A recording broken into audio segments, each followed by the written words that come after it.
Let's look at the constitutional area, and I read a lovely paper that you wrote about various High Court judges, and you took a very considerable interest early on in the High Court and the composition of the High Court. Yes, I did. Of course, never knowing you were one day going to be sitting there yourself. No.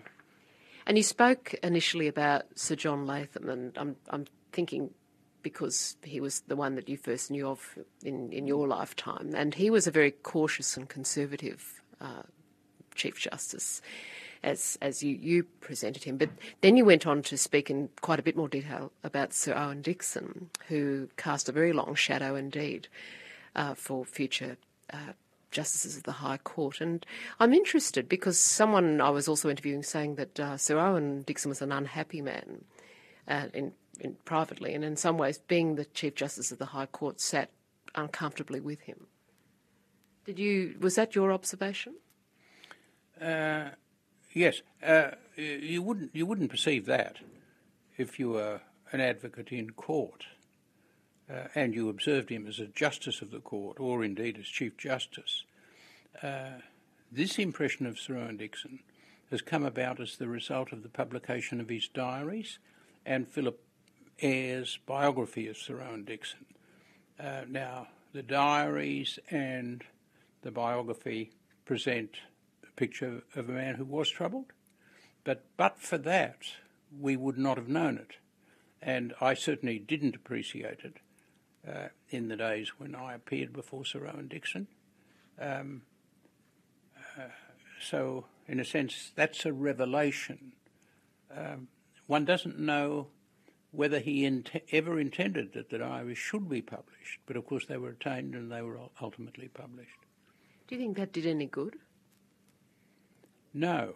I think it damaged the reputation of Sir Owen. Do you think, though, even allowing for that, when you look back over his judgments over the years, that there's some chance that problem that was created by the publishing of his diaries can be overcome now when we look at with hindsight, at the benefit of the decisions that he presided over? Well, I think so. Generally speaking, untoward aspects of an individual's character or career, I think, reduce in importance as time passes.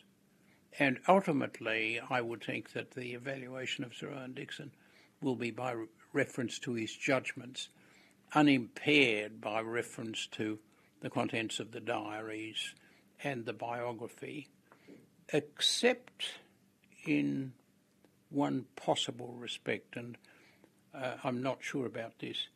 It is possible that the biography and the diaries may cast some doubt on the genuineness of the legal philosophy, the judicial philosophy of Sir Owen. By that I mean he was noted for what might be described as a particular view of judging judicial philosophy. And it's possible that the diaries and the biography may lend support to the notion that he didn't necessarily believe that this philosophy was correct, but he believed that it was the philosophy that best protected the judiciary from criticism, rather than having an inherent virtue or quality of its own. But I'm not saying they do that. I just think that's a possibility, that's all. One of the characters on the High Court bench at that time who took issue with him on a number of occasions, and you allude to this in your paper, was Sir Hayden Stark. And I did learn some interesting things about Sir Hayden's son, Sir John Stark. And I believe, you mentioned in your paper Sir Hayden was very difficult, but he had a difficult relationship with his own son, and I was told they fought like Kilkenny cats. I had heard that, yes. I don't know the details of it, but I had heard that. So it sounds as though Sir Hayden was constitutionally compelled to argue with anyone, no matter what.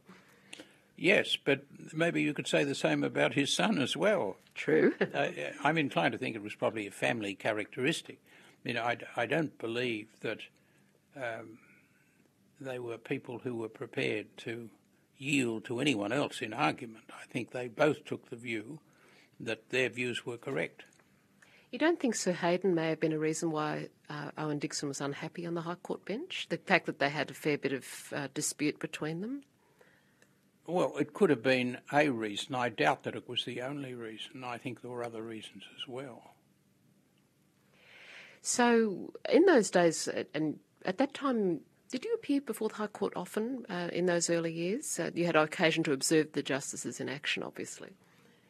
Yes, first of all, I should mention that when I was a law student, I used to go up to the High Court with Bob Ellicott, and who was a cousin of Sir Garfield Barwick. That's right. And actually they were good enough, Sir Garfield and my uncle, to provide us with an appeal book. So we could actually read the appeal book before we went up there and heard the case argued. So even in the days when I was a student, I'd see the High Court in action. And then I would appear with a leader, not infrequently the counsel I read with in the High Court. And then later on, I'd appear on my own. And one of my early cases, about 3 years after I was admitted to the bar, was appearing in a case called Davison's case, in which I succeeded in persuading the court. When I say that, it was a case that was going to win itself anyhow, despite the advocate who was presenting it, that a sequestration order made on a debtor's own position was unconstitutional. So, I mean, that was an early case that I argued myself in the High Court. What was the case that you argued before the High Court that you were proudest of in those years? Well, I suppose that win, I was at the bar for about 3 years, was the one of which I was most proud, yes. It's certainly the one you definitely remember. Were there any, by contrast, that you weren't too happy with? Brown and Fitzpatrick, the privileges of Parliament case. Now, Fitzpatrick was the owner of a local newspaper in Bankstown, and he employed a man called Brown, who was a well-known but perhaps not well-regarded journalist, to launch strong criticisms of a man called Morgan, who was the federal MP for the Bankstown electorate. I think it was, later Keating's electorate. In connection with statements he was making about migration matters, I think. Anyhow, attacking Morgan. And I think some of the statements made were not only defamatory but untrue. Then a case was brought before the Privileges Committee of Parliament against Brown and Fitzpatrick on the ground that they had breached parliamentary privilege. The case being they were effectively intimidating Morgan from pursuing what he regarded as his responsibilities as a Member of Parliament.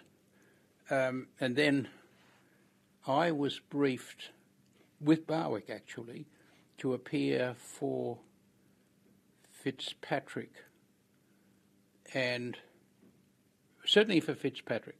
Barwick couldn't appear, and he said, well, let Tony go down and handle the case. So I then received instructions to appear for Fitzpatrick and Brown, and I applied for leave to appear before the Committee of Privileges, and after argument, they refused to allow me to appear, which struck me as extraordinary, actually. On what basis?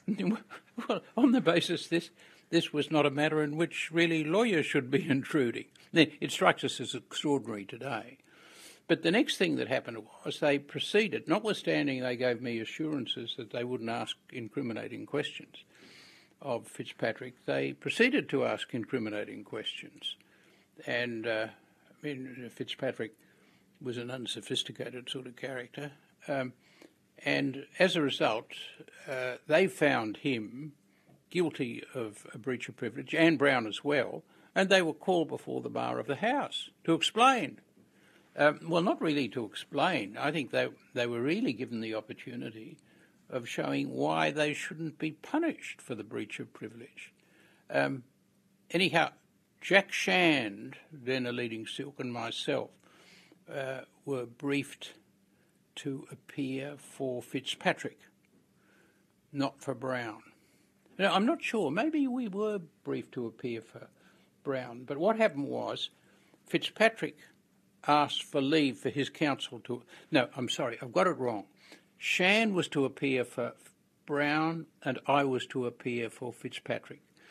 Fitzpatrick was called on first and then he asked for leave for his counsel, Mr Mason, to appear. That was refused. That's right, refused. And then Brown didn't make such an application for Shand because he realised he wasn't going to get anywhere. Then he delivered a fiery speech attacking them all. And the end result of this was that they received a fairly short prison term, but they were actually sentenced to imprisonment in Goulburn Jail. And then Shand and I made an application for a prerogative writ, a writ of prohibition, I think it was, and the case was referred to the High Court. I travelled to Adelaide to have the case mentioned by consent in the High Court, and it came on before the High Court. P.D. Phillips then led me in the High Court for Fitzpatrick, and I think separate counsel appeared for Brown, but we lost in the High Court. Then there was an appeal taken to the Privy Council by our side. I didn't appear for the Privy Council, and they lost again in the Privy Council. But, I mean, that's a case where the result was disappointing, but I have very strong recollections of the case. And it was a high-profile case, very high-profile case. You mentioned just now P.D. Phillips, and I've heard very interesting stories about him, and he was a very learned fellow, but he was also a little colourful in some ways. Did you have much to do with him? No, I didn't have anything to do with P.D. except in relation to this case. But I like P.D. Phillips, actually. But I understand in Melbourne a poor view was taken of P.D. Phillips, largely because of what he formed an attachment to somebody in Scandinavia, didn't he? Yes, and I think he took time off while he was appearing before the Privy Council to go and pay a visit. Yeah, something like that. To his lady friend. That's right, to his lady friend. Yeah. But I understand that, the higher or more acceptable traditional elements of society took a poor view of his conduct over this. Mm. Which was a pity in a way because he was well regarded as a lawyer nevertheless. Oh, yes, yes. Mm. Yes. So, all that interesting times then from your point of view as far as that particular disappointment, though it in no way reflected on your own practice or your approach to your practice. There weren't even if it did, I wouldn't admit it. Well, I was going to ask nevertheless, though, were there any cases that you were deeply disappointed by in terms of the outcome in those years before you took silk? Well, I remember in my early days, I used to be disappointed whenever I didn't win a case, and I'd tend to regard the judge or the magistrate as being responsible for a fundamental departure from the principles of justice. But I don't really recall any cases that have lived with me as a sort of searing wound in my side. No, I suppose it's always interesting, though. A few times I have encountered people who've lived with a particular disappointment for many years. And in the case, for example, although it's a totally different jurisdiction that he practiced in, the late Philip Oppas, who I think never got over the hanging of Ronald Ryan in Victoria, and that seemed to go with him to the end of his life. Well, I can understand that. See, I didn't have any case which had such a dramatic impact on a client. I can well imagine if I'd been in that situation, I would be concerned about it, but I think it's important to dismiss this from your mind. You can't allow it to sort of hang over you for too long. How has the bar culture changed over these years, though? When I was interviewing Paul Daly, the clerk on the 11th floor Wentworth, he spoke about the importance of creating an atmosphere of well-being for barristers. Was that very much in evidence when you were at the bar in the 50s and 60s, a sense of concern about the personal affairs of a barrister and how they were getting along and surviving, or was it seen as a survival of the fittest type of atmosphere, profession? Survival of the fittest. And that worked for you, obviously, because you had a bit of a competitive streak. You were saying so a moment ago. Yes, I think so. But for others, did you see others necessarily go under? I don't think there were many who went under, really, in those days, because the bar was advancing and progressing. There was a lot more work than there had been before. So it didn't reflect the regressions that have taken place in recent times, particularly in Sydney, where personal injury work, workers' compensation work has dried up. That sort of thing didn't happen then. I mean, you might get periods when there was a bit of a downturn, but nothing like what's happened in recent years. Nothing like the drying up of work in the courts as a result of mediation, for example. So I don't think that sort of pressure was nearly as evident in those days as it is now. If it wasn't altogether apparent to me. And if you had your time over again, you probably would have continued to do just as well now as you would have then anyway, do you think? No, I don't know. There are a lot of smart people around now.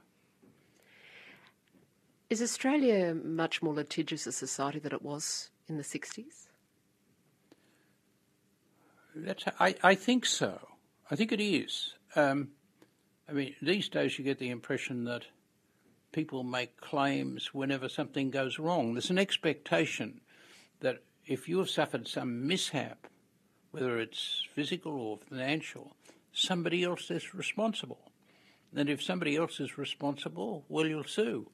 And even if it's the government, you'll sue. It's what one person I interviewed described as the hurt feelings aspect. Could be, yes. Yeah, that's one way of describing it. The other way of describing it is saying that personal expectations are much greater than they used to be. What do you think's led to that?